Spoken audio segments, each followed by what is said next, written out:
La Convención Nacional del Partido Colorado aprobó por mayoría el nombre de Robert Silva como candidato a vicepresidente de la República el sábado pasado.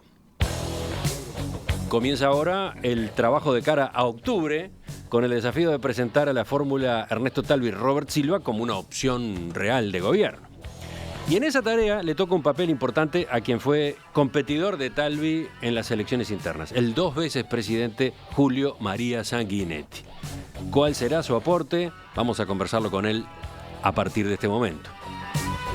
Doctor Sanguinetti, buen día, gracias por visitarnos. No, buen día, encantado como siempre. Por un ahí, lindo día hoy, además. Precioso. Por ahí, por detrás, usted me hacía una acotación a propósito de la introducción. Mayoría abrumadora, digo, porque no hubo oposición. La convención fue fantástica, con una vibración, un sentimiento, una fraternidad.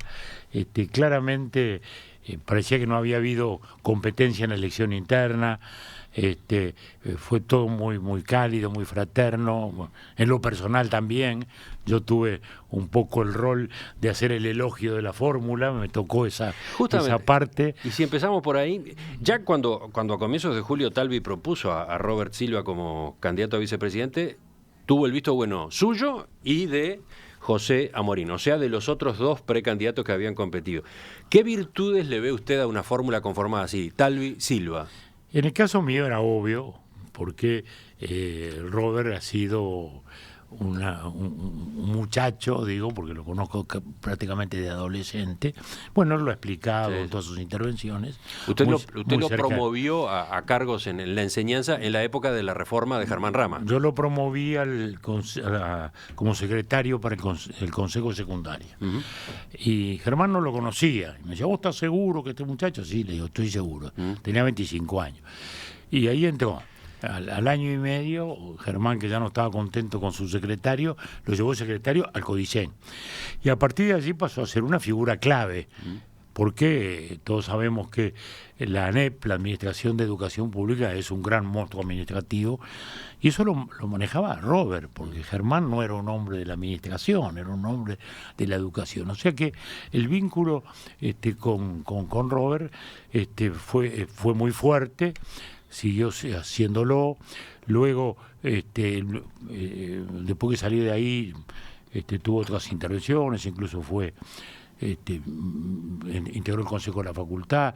Y lo más importante también es que fue electo para el Codicen por los profesores, en una competencia que parecía en un principio muy negativa para él, porque era notorio.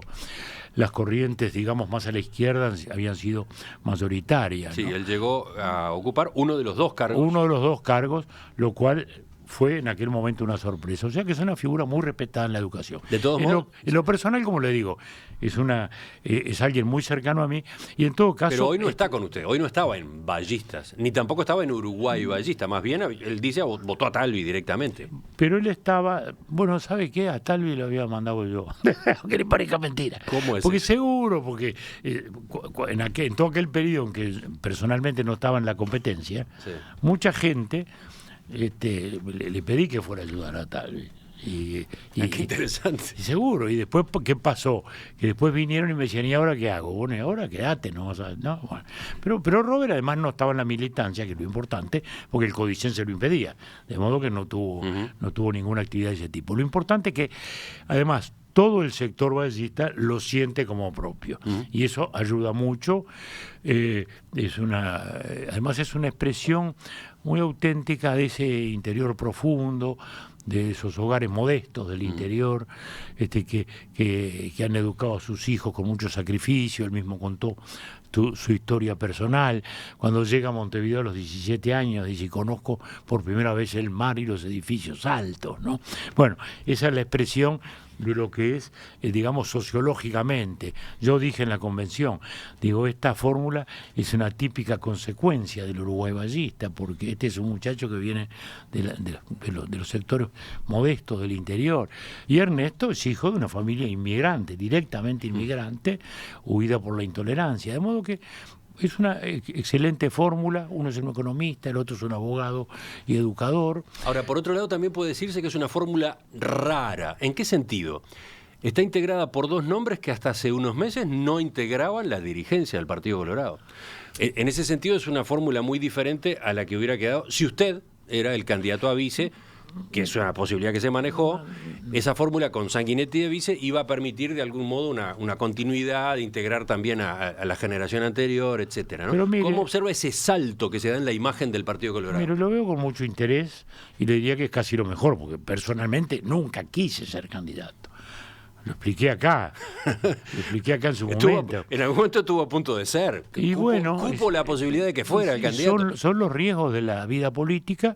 Es notorio que yo entré al escenario político o me reencontré con el escenario político electoral, porque había estado en el otro, en el de las ideas, en el de la historia, en el de los libros que tantas veces estuvimos comentando acá.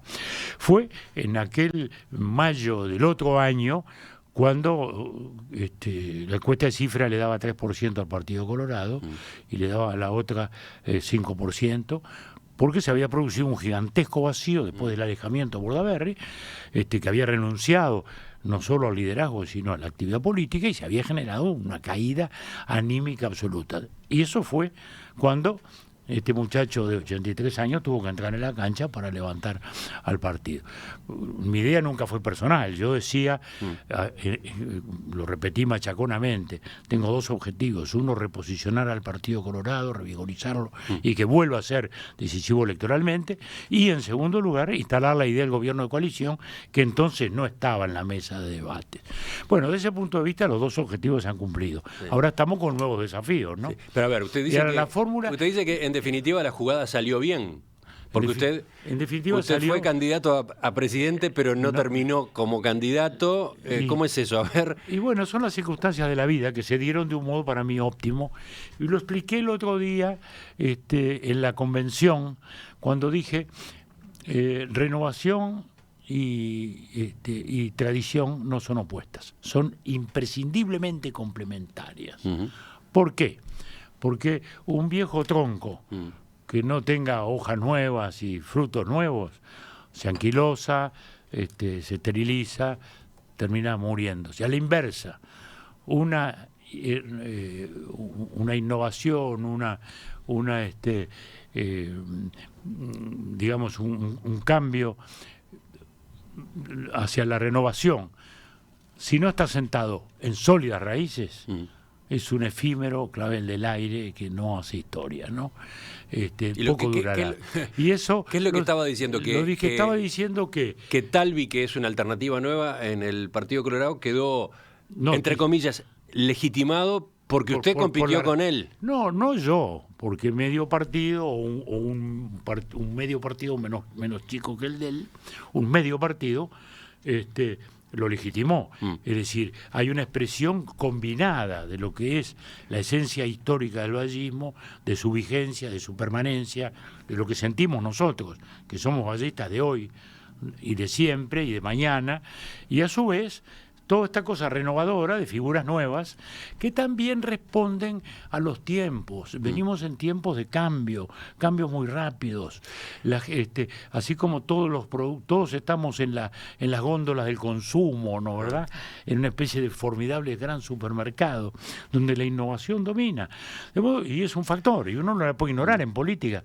Puede decirle que no le gusta, pero no lo puede ignorar. Entonces, eso es una buena respuesta, son caras nuevas, que superan aquello de, bueno, siempre los mismos, y a su vez, los mismos, entre los que me encuentro, hemos demostrado, primero, que tenemos el sentido de ética y de pertenencia y de identidad política como para salir a una edad como la mía a levantar un partido en aquel momento anémico, en declinación, ¿no?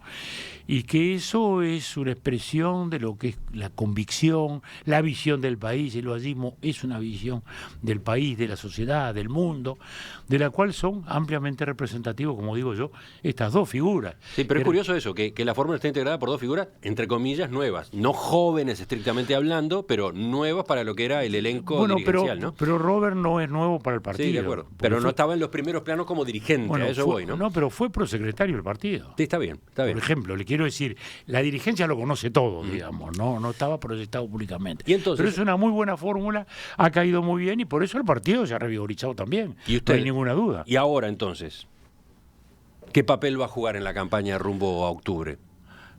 Muy claro. Nosotros hicimos ahora un acuerdo con el otro sector ballista, el que lideraba Morín, digamos el listado. Ahora hablaremos de eso en todo la caso. lista 15. Sí, con mucho gusto. De modo que hemos agrupado eso para que hubiera en realidad dos tendencias, digamos, ¿no? La ballista de siempre y esta renovadora que aparece. Y eso creo que le da un espectro interesante al partido, que le da una cierta apertura. No es lo viejo y lo nuevo, no, es lo clásico y lo novedoso, digamos. Pero quiero decir, Entonces, ¿simplemente eso... va a ser el primer candidato del Senado de esa lista o va a tener algún lugar de interlocución especial con el candidato, con Ernesto Talvi? Mire, primero, por supuesto voy a encabezar la lista 2000, en Montevideo va a ser la lista 2000, también va a estar la lista, porque hay un Senado común, pero después están los diputados. Y en Montevideo, por ejemplo, Pepe Amorín va a encabezar la lista 15 a diputados. La lista 2000 nuestra la va a encabezar el diputado Conrado Rodríguez. Y la lista 2000 va a tener ese Senado común.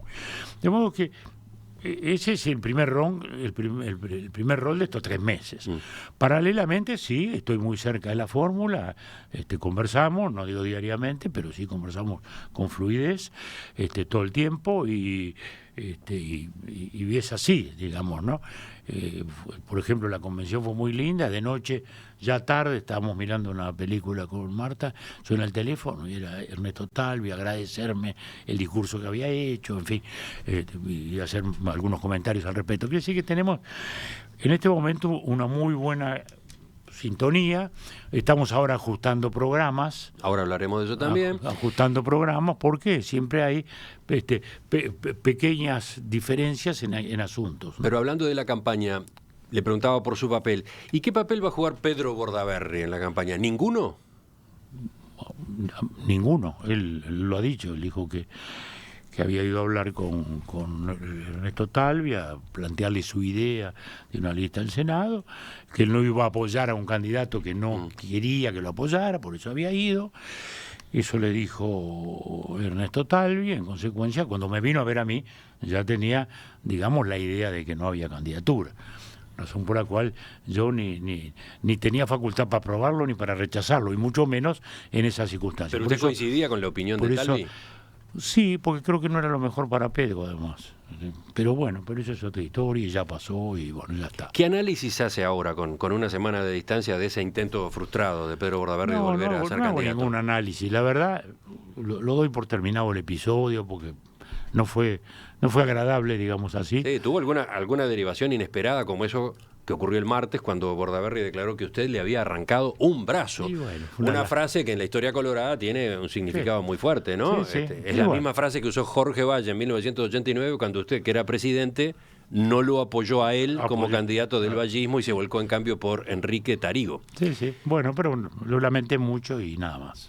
Pero vio que... Y ya me olvidé.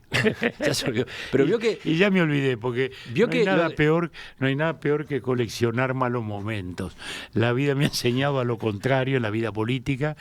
Con Bordaberry tuve siempre una muy buena relación de trabajo y simplemente... Pero vio que lo del brazo arrancado no venía solo o específicamente porque no se lo habilitara o se opinara que no era bueno que él fuera candidato al Senado, sino por el comunicado que usted emitió, donde hablaba de aspiraciones personales de Bordaberry, ¿no? Bueno. Dice que usted dijo en el comunicado: no es hora de abrir un debate interno sobre las aspiraciones del doctor Bordaberry, a quien respetamos y apreciamos desde siempre.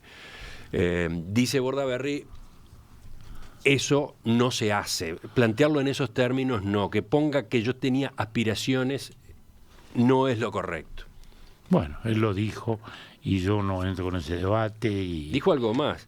Bueno, él sí. sabe una cantidad de cosas que yo sé. Sabe que no es así y cuál es su motivación. Me dolió mucho lo que hizo Sanguinetti. ¿Qué es lo que sabe? Que él sabe. No, porque él... Mire, él quería sacar una lista al Senado, ¿no? ¿Es una aspiración o no es una aspiración? Es eso nada más. Si está el episodio cerrado, como le digo, no voy a debatir más, no voy a comentar más. Quedó un enigma ahí, quedamos todos curiosos por entender qué es lo que uno sabía y el otro sabía. No, pero más Pedro estaba retirado completamente y ahora quedó en la posición en la que estaba, porque el partido ha vivido en estos tiempos, luego de su alejamiento, como digo, una formidable caída, después una levantada que empezamos nosotros y una remontada que hizo Talvi en los últimos meses y que nos llevó a esa elección interna en la cual el Partido Colorado apareció reposicionado y revigorizado, y bueno, y eso es lo lindo, eso es lo positivo, lo otro es un episodio y se terminó. Pero usted se ratifica en aquel comunicado, usted entiende que había aspiraciones del doctor Bordaber. Él lo que está planteando es que lo hacía o lo iba a hacer por el partido, no por él mismo, ¿no? Todos actuamos por el partido, pero planteamos aspiraciones también personales, pero eso no es el debate, lo vuelvo a decir. No entro a ese tema, ya lo di clausurado y eso es lo mejor para todos. ¿Alguna pregunta más? Quienes impulsaban la candidatura de Bordaberry al Senado decían que era una forma de retener en el Partido Colorado votos de derecha que están tentados a votar a Cabildo Abierto y que aparentemente ya votaron a Manini y Ríos en las elecciones internas. ¿A usted le preocupa esa fuga de electorado? Mire, la hubo, indudablemente, no creo que todos los votos de Cabildo Abierto sean colorados, pero en la interna creo que quizás sí, un porcentaje muy elevado lo haya sido. Y ese es un tema muy importante, el de Cabildo Abierto, porque ha sido un comienzo muy repentino. También motivó, digamos, una diferencia de matiz con nuestro candidato, con Talvi, porque él era partidario, o es partidario, de que el diálogo para la construcción de la coalición sea con los partidos, en esta etapa, con los partidos con representación parlamentaria, lo cual, en fin, es una buena razón. Pero eso significaría excluir a los otros. Yo personalmente era partidario de no excluir a nadie, ¿no? Sí. Lo dije, de modo que esa era una diferencia de procedimiento que tenemos con Ernesto. Pero ahora ha habido una variante muy importante y que es la propia decisión de Cabildo Abierto, del general Manini, de no participar de ningún diálogo, de no hacer ningún acuerdo con nadie, ni en octubre ni en noviembre. Sí. O sea que eso es un hecho para mí relevante. A ver, ¿en qué sentido? Y en el sentido de que lo ubica al costado del sistema, y creo que no es una buena decisión, y esto, que se entienda bien, no es una cosa personal. Se lo dije a él no hace mucho y le dije, general, tenemos que acostumbrarnos a los debates políticos y no son debates personales, son apreciaciones políticas. Bueno, yo hago acá una apreciación política de que lo de él no es bueno para el sistema, porque no es bueno que él se niegue a hacer alianzas, se niegue a hacer entendimientos, cuando evidentemente la coalición se tiene que formar. Él dice que no quiere aparecer englobado adentro de eso que llaman la oposición. En una palabra, él se ubica por aparte, por afuera, lo que tiene una consecuencia además muy importante para el electorado, porque no hace útil el voto a Cabildo Abierto. ¿Cómo que no? No lo hace útil en la medida en que él los intereses que va a defender no los va a defender adentro de una coalición. No, está bien. Él habla que no va a integrar el gobierno. Si me coloco en la lógica de la oposición, igual suma en el sentido de quitarle votos al Frente Amplio en la primera vuelta, ¿no? Y bueno, seguramente después ese electorado se va a volcar, llegado el caso de un balotaje, al candidato de la... Bueno, pero esa es la votación. Pero en ese momento, para el que asume ese voto y quiere que ese voto sea no una opinión solamente, porque el voto, la elección no es una encuesta, ¿no? La elección es un acto de gobierno. Es el momento en el cual alguien decide quién quiere que gobierne. Y esta decisión de decir no voy a integrar ninguna alianza es renunciar a ejercer el gobierno. Lo electoral va por aparte. Por eso digo, es lo que a veces se llama el voto útil, ¿no? ¿Verdad? El que vota para lograr un cierto resultado. Y en este sentido, Cabildo Abierto aparece fuera del sistema. Vuelvo ¿Antisistema? A decir, llega a ser, lo termina viendo como antisistema. Yo no digo antisistema, pero fuera del sistema porque él lo dice, no lo digo yo. Y dice que no quiere ser englobado en la oposición. ¿Y es una reacción ante la forma como lo han tratado? Yo no puedo calificar intenciones, no lo sé, pero en todo caso es una definición que él hizo, yo respetuosamente la comento y creo que tiene consecuencias políticas muy importantes para Cabildo, para los votantes de Cabildo, que van a votar a un grupo que no quiere integrarse en la oposición, a un grupo que no quiere integrar el gobierno y que quiere quedarse afuera, y eso tiene un sentido muy importante. Si se queda afuera, para usted es preocupante porque también podría querer decir que en algunos casos votara con el Frente Amplio, por ejemplo, en el Parlamento. No lo sé, no quiero aventurar conclusiones. Lo que sí creo que los que estamos en la oposición hoy estamos por un conjunto de ideas o de principios y estamos tratando de buscar el mínimo común denominador para poder tener un gobierno de coalición conducente, que en materia de inserción internacional, si será necesario que vaya a ver las cosas que están pasando de Valú y China, nada menos, en materia de inserción, en materia de seguridad pública, que ya es algo envolvente, ¿no? Lo que está pasando en el Uruguay. Tenemos que coordinar todo lo que vamos a hacer en ese respecto, porque no hay tampoco una unidad muy, digamos, absoluta, ¿no? El propio doctor Larrañaga tiene una posición, Luis Lacalle tiene otra, nosotros tenemos otra, en fin, tenemos que armonizar, y ese es el sentido con el cual estamos actuando, es muy importante. Por eso que un grupo político que ha tenido una votación interesante diga no voy a hacer alianza con nadie, no deja de ser algo que no, a mi juicio no le hace bien al sistema, y creo que también le hace bien al grupo político, y vuelvo a decir, hace que el votante que esté allí, que pensaba que de ese modo iba a defender determinadas cosas adentro del gobierno, no lo va a hacer, porque no va a estar adentro del gobierno. ¿Qué visión tiene del éxito, entre comillas, de Cabildo Abierto en su lanzamiento? Lo bien que votó en las internas y lo bien que marca en la primera encuesta posterior a las elecciones internas, donde aparece con 6% de intención de voto como el cuarto partido. Evidentemente hay factores de imagen, factores simbólicos. La sociedad contemporánea es una sociedad del espectáculo, como le llamó Vargas Llosa en aquel libro, es una sociedad de la información, es una sociedad de la imagen, y en un momento en que hay tanto problema de seguridad, en que hay la sensación de que la sociedad uruguaya es otra, aparece simbólicamente la figura de un militar recio, un militar duro, que se peleó con el gobierno, que se fue, y simbólicamente alguna gente dice, bueno, encuentro allí a alguien con autoridad. Me parece que esa es la respuesta a la pregunta que usted hace. A partir de allí, bueno, viene si se va a construir o no un proyecto político que se integre al sistema, y eso es lo que hemos estado comentando, ¿no? Vio, por ejemplo, cómo se planta Talvi frente a Manini, no solamente en esto de no darle participación o no llamarlo en principio a negociaciones para el armado de una coalición, sino en cuanto a cómo diferenciarse. Él dice, tenemos un océano de diferencias con Manini. Bueno, lo mismo dicho, por ejemplo, el Partido Independiente. Lo dicho el Partido Independiente, Lacalle ha estado procurando tender puentes.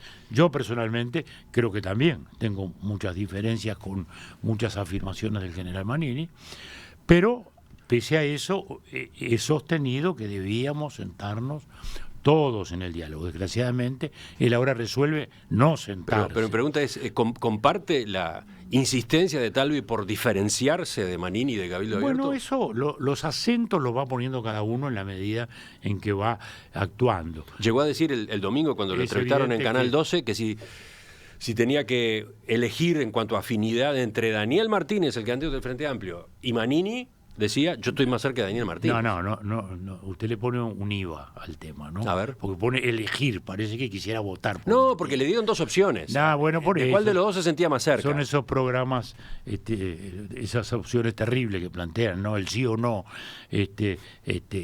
Yo normalmente las eludo y les digo, miren, ni sí ni no. Se enojan a veces los colegas que les gusta mucho eso del sí o el no. Y es horroroso. No, lo que sí es verdad es que Talvi ha planteado un sentimiento muy distinto. ¿Le parece bien que el Partido Colorado, que el candidato del Partido Colorado esté machacando en esa diferencia? Bueno, mire, él machaca en esa diferencia, yo no machaco en esa diferencia porque marco un matiz, tengo también diferencias con el general, pero sobre todo lo que trato es de que no aparezca esto, porque acá hay un tema muy importante, que no aparezca esto como de algún modo una distancia con el mundo militar. ¿No? ¿Por qué? Porque la institución militar nadie la ha defendido más que el Partido Colorado. Históricamente, contemporáneamente, en los tiempos modernos, y muchos cocorrones y muchos machucones me he ligado por defender a una institución que es una institución sustancial del Estado y que no tiene por qué hoy estar pagando las culpas de quienes la comandaron tan equivocadamente como llevaron el país al golpe de Estado, ¿no? O sea, eso fue horrible. Nosotros estuvimos contra la guerrilla, estuvimos contra el golpe de Estado y luego estuvimos con la paz tratando de conciliar. Y entonces puede aparecer de pronto esa actitud como que hay una situación de rechazo a lo militar, que no es el caso, ni es el caso de Talvi, ni es el caso del Partido Colorado. Él lo expresa porque siente que las expresiones de Manini en muchos aspectos han sido preocupantes, y lo han sido. Por eso yo decía... ¿Tan preocupantes en qué sentido? ¿Al filo de la democracia, por ejemplo? Al filo de la democracia, cuando él dice hay que oxigenar la democracia uruguaya hay que oxigenarla, es una democracia extraordinaria, ¿no? El Economist de Londres, desde Londres, dice que hay solo 2 democracias en América Latina, ¿no? ¿Le preocupan algunos militares que están junto a Manini trabajando con él? Sí. Radaeli, por ejemplo. Me preocupan, sí. Es un grupo de militares que no quiero entrar en calificaciones, pero es un grupo de militares que no fue muy favorable a la salida institucional, en fin, es gente que ha estado en territorios realmente complejos. Yo no miro al pasado, porque no debo mirar al pasado, porque toda mi lucha ha sido mirar hacia el futuro. Pero no deja de ser preocupante cuando aparecen incursionando en política, ya mucho más allá de lo que es su profesión, su función, su definición. Entonces, sí, me preocupa. ¿Y estos jóvenes neonazis que aparecieron con él? Bueno, eso puede ser un episodio. Un acto, yo no le voy a hacer el agravio tampoco al general de identificarlo. Pero veo que el Comité Central Israelita marcó su preocupación. Bueno, y yo también la marco por el joven, no por Manini, que claramente rechazó que no. Entonces en eso vamos a ser muy claros. Una cosa es una cosa, otra cosa es otra cosa. De ningún modo me afilio a decir que el general Manini tenga una orientación de ese tipo. Tenemos muchas diferencias. Incluso la última vez que conversamos, no hace mucho, en casa, le dije, mire, después vamos a tener que discutir un poquito de historia, porque tenemos enfoques muy diversos. Coincidimos porque él tiene una raíz colorada, su familia es una familia histórica del Partido Colorado, de gran categoría intelectual, por otra parte, ¿no? Es nieto de Pedro Manini, sobrino de Carlos Manini Ríos, ¿no? Gran periodista, uno de los más grandes periodistas del país de su tiempo, ¿no? Histórico director de La Mañana, formidable periodista, fue mi primer ministro del Interior. Bueno, pero él es muy defensor o muy afín, digamos, al origen fundacional del partido, a la figura de Rivera, etcétera, etcétera. Pero luego está un poco en esas corrientes históricas influidas por el revisionismo argentino. Entonces menciona a Rosa, a Juan María Rosa, a Metol Ferré.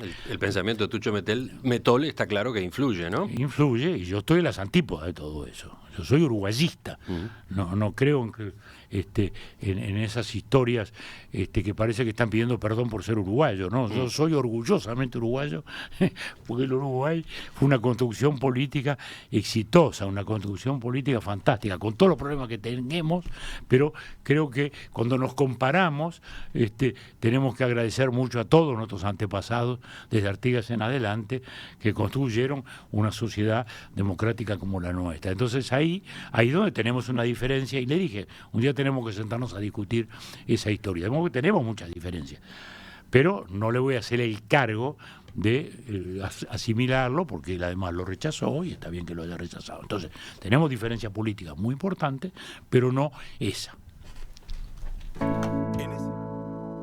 Ya volvemos con la segunda parte de la entrevista al doctor Julio María Sanguinetti. El sábado pasado, cuando sesionó su convención nacional, el Partido Colorado oficializó su fórmula presidencial. Ernesto Talvi, Robert Silva. A partir de ese mojón, ¿qué papel jugará en la campaña rumbo a octubre el expresidente Julio María Sanguinetti? Estamos hablándolo con él en la entrevista central.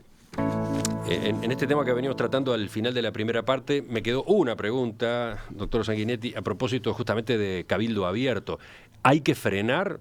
¿Está preocupado por la fuga de votos colorados o de gente afín al Partido Colorado hacia Cabildo Abierto? ¿Hay que trabajar ahí?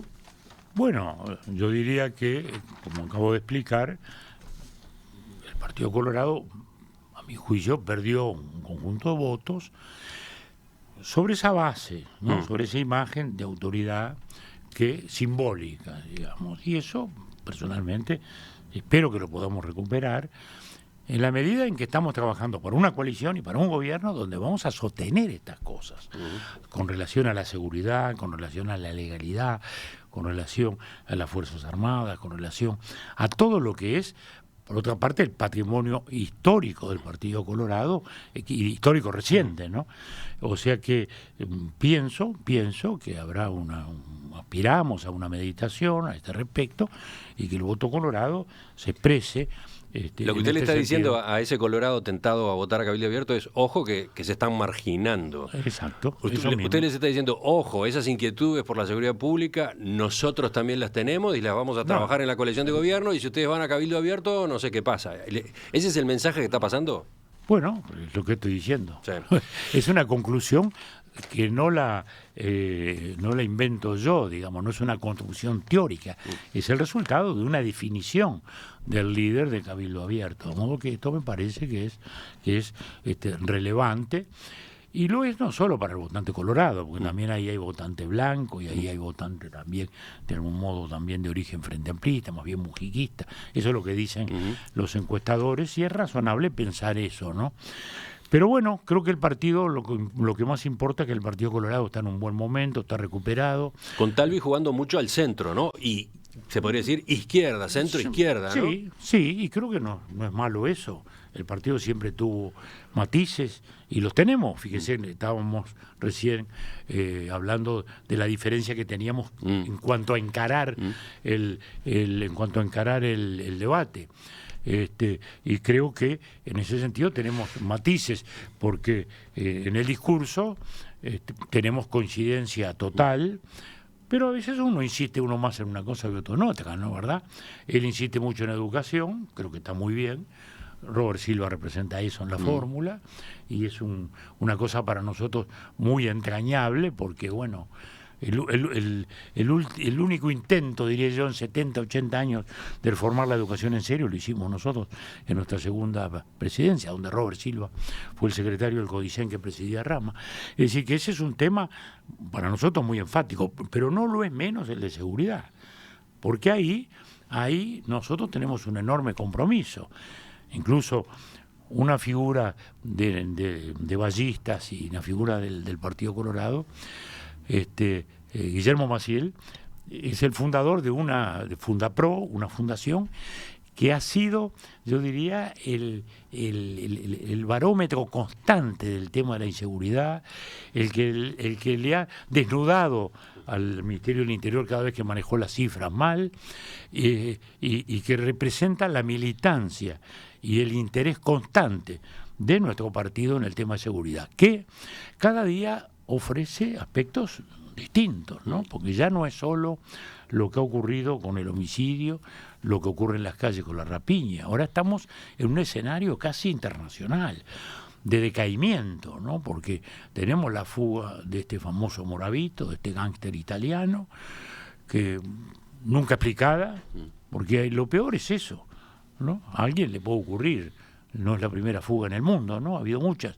Pero bueno, explique qué pasó, cómo ocurrió. Está todo en una nebulosa. Luego aparecen estos cargamentos formidables de cocaína. Formidables, porque no estamos hablando de 10 kilos ni 1 kilo, estamos hablando de cosas fantásticas. 4 toneladas de cocaína. Es una cosa fantástica. Desde el gobierno, con respecto a este último cargamento, se advierte todavía falta verificar dónde fue que esa cocaína subió al barco, ¿no? si Bueno, subió acá sí, o el subió gobierno- en algún el go- puerto en el camino. Si el gobierno siempre pone algún acento, pero al final termina no aclarando o que ocurrió lo que ocurrió. Además, a los 3 días se hace una inspección en una casa aquí En Parque del Plata. En Parque del Plata, ahí está. Y aparece también una cantidad fantástica, ¿no? Porque no tampoco 1 kilo o 2, ¿no? Creo que eran 600 kilos de cocaína, es una cosa impresionante. Lo cual para mí es la consecuencia de una visión internacional que se ha instalado. Porque hay quien dice, no, esto no tiene nada que ver con la ley de marihuana.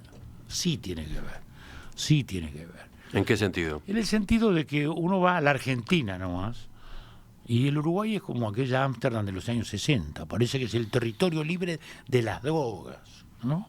Hay una especie de idea, no solo aquí, lo he visto en Madrid, lo he visto en diversos lugares.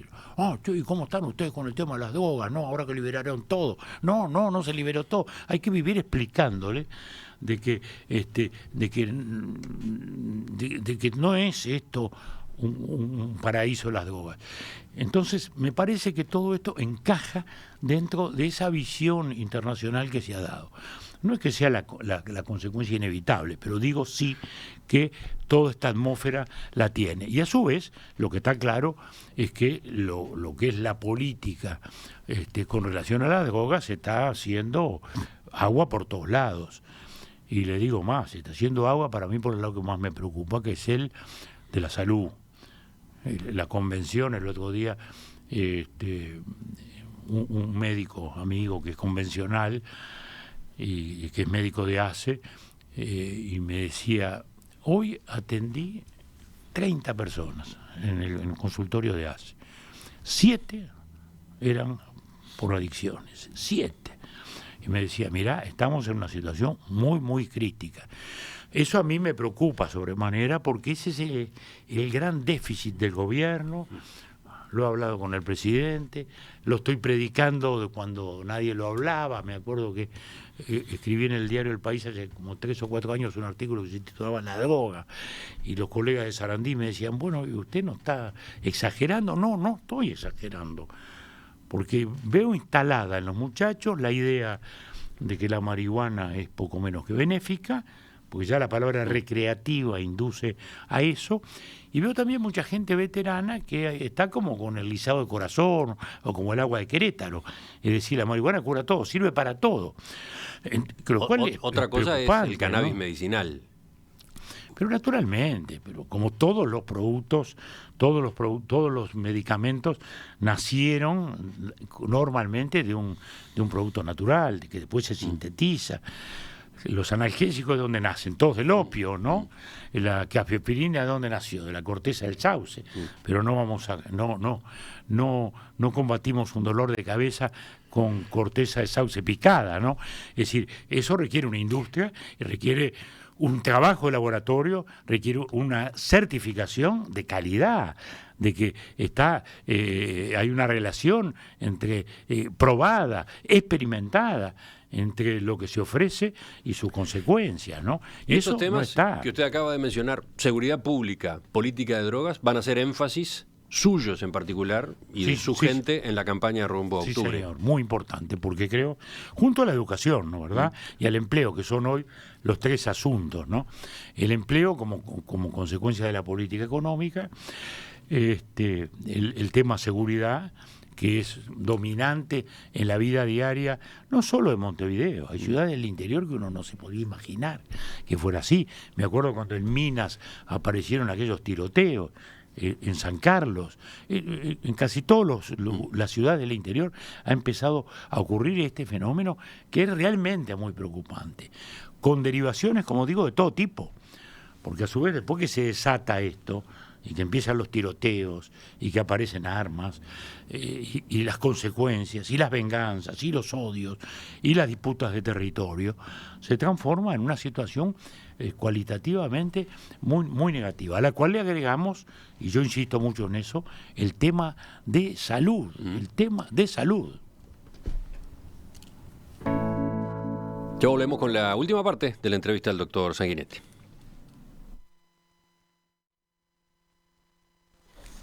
Doctor Sanguinetti, en marzo, cuando usted puso en marcha su campaña como precandidato, dijo algunas cosas que provocaron controversia. Por ejemplo, que la elección nacional se iba a definir en noviembre entre quienes entienden que en Venezuela hay un régimen democrático y quienes entienden que se trata de una dictadura. Es así.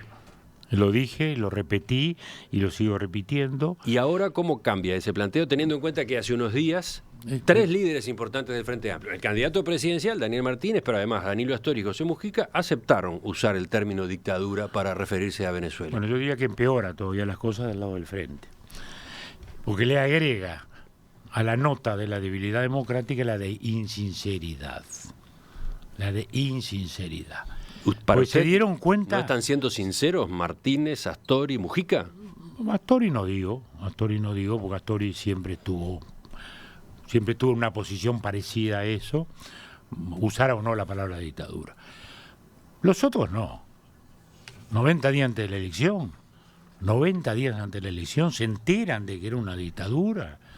En el mismo momento en que el Frente Amplio estaba participando del Foro de San Pablo, en el mismo día en San Pablo, votando una moción entusiasta a favor de Maduro. No, yo creo que ese es un gran tema, y lo es, y lo he repetido y lo vuelvo a repetir, no solo por el fenómeno venezolano, que nos hiere a todos en la conciencia democrática del continente, sino por el ciudadano uruguayo, porque el uruguayo que se niegue o se resista a calificar eso de dictadura está demostrando que no responde a los principios democráticos, que no cree en la libertad de prensa, que no cree en la separación de poderes, porque si no, no podría estar dudando en esa materia. Ahora, pero justamente se le ha reclamado con insistencia al Frente Amplio y a los dirigentes del Frente Amplio por la palabra, por la calificación de dictadura. Cuando finalmente se acepta, cuando finalmente se la utiliza, también se los cuestiona por eso. Porque es oportunista, porque es groseramente oportunista. Porque fíjese que, por ejemplo, cuando se eligió el Parlamento, cuando se eligió la Asamblea, la que preside Guaidó, fue una elección libre en la cual, pese a toda la presión del gobierno, la oposición ganó. Al día siguiente, Maduro la rechazó, la vació de contenido de la Asamblea, inventó otro Parlamento, inventó una constituyente. Bueno, todo eso no les movía un pelo a todos ellos, no les movía un pelo. Y no incluyo a Astori porque no estaba en el debate, y bueno, Martínez tampoco estaba en el debate, porque él estaba en la intendencia y lo rehuía, pero lo han estado rehuyendo todo el tiempo. Y entonces ahora en el momento electoral, cuando el propio partido está en la otra, y cuando a su vez tanto muchas figuras del MPP o el Partido Comunista, lo han dicho Andrade, lo ha dicho Castillo, se han ofendido por eso, ¿no? Como se ofendió cuando Martínez habló de la Unión Soviética y estos le saltaron, y después terminó Martínez pidiendo disculpas por haber hablado tan mal de la Unión Soviética. Entonces, cuando uno ve ese ir y venir, esa suerte de cosa hueca en el momento de una campaña electoral, suena a falso, porque... Pero entonces el dilema en noviembre, si hay balotaje, no va a ser tan claro. Dentro del Frente Amplio hay más sectores y dirigentes que coinciden con usted en este tema. Para el que quiera engañarse, sí. Porque nadie puede creer en la sinceridad de ese planteo. Vuelvo a decir. Y lo último, doctor Sanguinetti, el candidato colorado Ernesto Talvi y el candidato del Partido Nacional, Luis Lacalle Pou, tienen en el horizonte un gobierno de coalición. Hay matices con respecto a quiénes, qué grupos convocar, pero están trabajando en esa dirección. Una iniciativa que usted puso sobre la mesa el año pasado, recuerdo cuando se reunió con Lacalle Pou y con Jorge Larrañaga, los dos principales precandidatos blancos en aquel momento. Usted se concibía a sí mismo, lo dijo, como el articulador, quería trabajar en el armado de esa coalición. Bueno, el candidato ahora está Talvi en su partido. ¿Igual usted piensa moverse en esa cancha, va a trabajar ahí? ¿Qué piensa hacer? Mire, yo nunca me ubiqué como articulador, sí, como alguien que iba a apoyar todo lo que pudiera, como lo estoy haciendo. O sea que lo haré desde el partido, lo haré desde el Parlamento, lo haré desde los medios de comunicación, porque creo que es muy importante instalar la idea, entender que los acuerdos políticos son necesarios, que la democracia se nutre de esos acuerdos, que no se logran resultados si no los hay, que en este caso es imprescindible y que a su vez eso está en la historia, porque ahora parece como que es una novedad. Lo que ocurre es que luego de 15 años de hegemonía del Frente con mayoría absoluta, nos hemos desacostumbrado a ver los acuerdos. Pero el gobierno, la segunda presidencia mía, por ejemplo, fue un gobierno de coalición estricto, 5 años, y por eso fue que pudimos reformar la seguridad social, que ahora la han puesto en duda, con decisiones muy equivocadas. La seguridad social se logró salvar y transformar porque teníamos esa coalición. La reforma de la educación la pudimos hacer por eso. Derrotar la inflación endémica y volver a las inflaciones de un solo dígito después de 60, 70 años, todo fue posible por un gobierno de coalición. Pero una coalición de dos partidos. Lo que dice la calle Pou es, acá viene una diferencia importante. Es verdad. Va a ser una coalición de gobierno, si se arma, si se llega, de varios partidos. Es ¿no? verdad. Y sí, eso lo hace más difícil. Por eso mismo, en algún momento se enojó el señor Novi, que en otro momento se enojó conmigo el general Manini, porque yo decía, no son buenos que siga fraccionándose el sistema. Y ellos no entendían, miren, no es contra usted. Lo que digo es que los partidos políticos uruguayos son todos muy plurales, muy abiertos. Entonces no puede ser que estas nuevas expresiones no tengan sentido dentro de esos partidos y van produciendo la fragmentación. Y ponía el ejemplo de España, de Italia, de Francia. En España hoy lo estamos viendo en vivo y directo, lo que es la dificultad para gobernar. Y no creo... Lo cierto es que habría que negociar una coalición entre Partido Nacional, Partido Colorado, Partido Independiente, Partido de la Gente y hasta Cabildo Abierto, dice usted. 5 partidos, ¿no? Bueno, vamos a ver cómo sale la elección y en función de eso habrá que ver cómo se configuran las mayorías. También puede ocurrir, en tren de suposiciones, que el Partido Colorado y el Partido Nacional llegaran al 50%. También puede ocurrir que estos dos más el Independiente solo llegaran al 50%. Puede ocurrir también. O sea que habrá que ver el resultado. Pero en todo caso, lo importante para mí es construir desde ya una real alternativa, darle a la gente la seguridad de que se van a hacer las cosas desde ya. Pero no hay ambiente para construir desde ya. Bueno, vamos a ver. Yo sigo predicando y creo que es tan evidente que es bueno para el sistema y que es bueno para la oposición y que es bueno para el electorado, que realmente lamento que no se entienda. Y lo último, ¿qué dice de esta propuesta de Daniel Martínez, el candidato del Frente Amplio, para negociar ahora con todos los partidos algunas políticas de Estado con vistas al próximo periodo, sea quien sea el presidente? Bueno, yo diría que como intento, digamos, de presión política está bien. Digo, pero no es para mí no es nada más que publicitario, ¿no? Porque me parece que hay diferencias tan grandes entre el Frente Amplio y los otros partidos que es muy difícil sentarse a coincidir en cosas. Usted no es el candidato hoy, pero si fuera candidato, ¿se sentaría en esa mesa a negociar eso? ¿En plena campaña? No lo sé, lo tendría que ver en ese momento en las circunstancias. Además, sentarse con Martínez cuando nos sentamos entre nosotros sería un poquito ridículo, ¿no? Bueno, sí, pero serían planos distintos, ¿no? No, bueno, por eso digo. Pero primero, me parece que la oposición como tal tiene que construir una alternativa. Entonces, sentarse con el adversario al cual se desea derrocar del gobierno sin haber producido un entendimiento entre nosotros, no parece muy lógico, ¿no? Yo procuraría eso. Doctor Sanguinetti, gracias por acompañarnos esta mañana. Gracias a ustedes como siempre. Hasta la próxima.